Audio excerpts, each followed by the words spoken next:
Imagine yourself, it's finals week and you just came out doing your last exam, and finally, whether it be summer or winter break, you finally have time to yourself. So on the way back home, you tell yourself that finally I have time to start reading. Finally I could have time to clean my room. I could start, going to the gym more.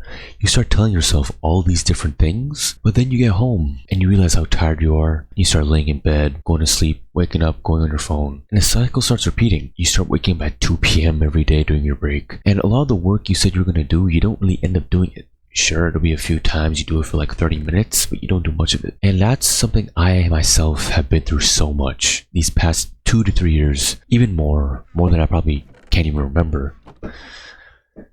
Getting comfortable. Getting too comfortable, I think, is one of the worst things you could do to yourself. And I think it's something that not a lot of people talk about. Every summer winter break, I've always reached a point where right before it's about to start, I start telling myself all these different things I've been telling myself to do for the past few months. Like, I'll say something like, now that I have time, I'm gonna start doing more YouTube, I'm gonna start doing more content. This is literally the second video I've recorded this entire break, and it's been almost a month. And it's kind of weird because, like, with the negativity the finals bring, it kind of pressures you to start doing more things for yourself during that time. But when the time comes, you don't really end up doing it. Like during the finals week, I was so excited to start focusing on this content shit, but it happens every time after an exhausting couple of weeks or months where I start relaxing and I start pushing things aside. I start getting way too comfortable. And the worst part about that is I start telling myself, oh dude, I have like 3-4 weeks. I have so much time, bro. I'll do it tomorrow. Like literal prime procrastination stuff. And another horrible part about this is that when you work while you're comfortable, you're not really working hard. You're just making excuses in your head that you are.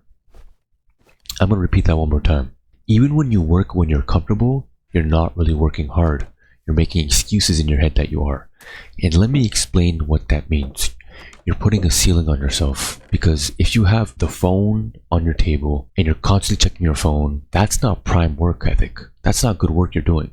You could be on your PC for 3 hours with the phone on your desk and you're constantly checking it. That's not good work done. You could say that it was 3 hours of work, but if anything, if you're always on your phone, it could have been like 30 minutes of work. That wasn't even good because you weren't focused on. And I get that. I kind of understand that perspective of why people do that, because it's really hard to work towards something that you don't know what's going to give you back in return. Like with a lot of things, like for the gym, for example, it takes time for you to actually notice differences in your body. Hell, you might not even notice them at all. Because the process is so slow, you actually start noticing when you take photos and you compare them to past photos. You just gotta remind yourself that at some point that it will pay off. You gotta work and realize you're not gonna get much, but you gotta understand that you will get rewarded for that. You really just gotta sit down and remind yourself the solid reason why you started this journey. There's a book I read around a year ago called Atomic Habits. You may have heard of it. It had a whole TikTok phase, performative male memes. Y'all have probably seen it. The book itself is really good.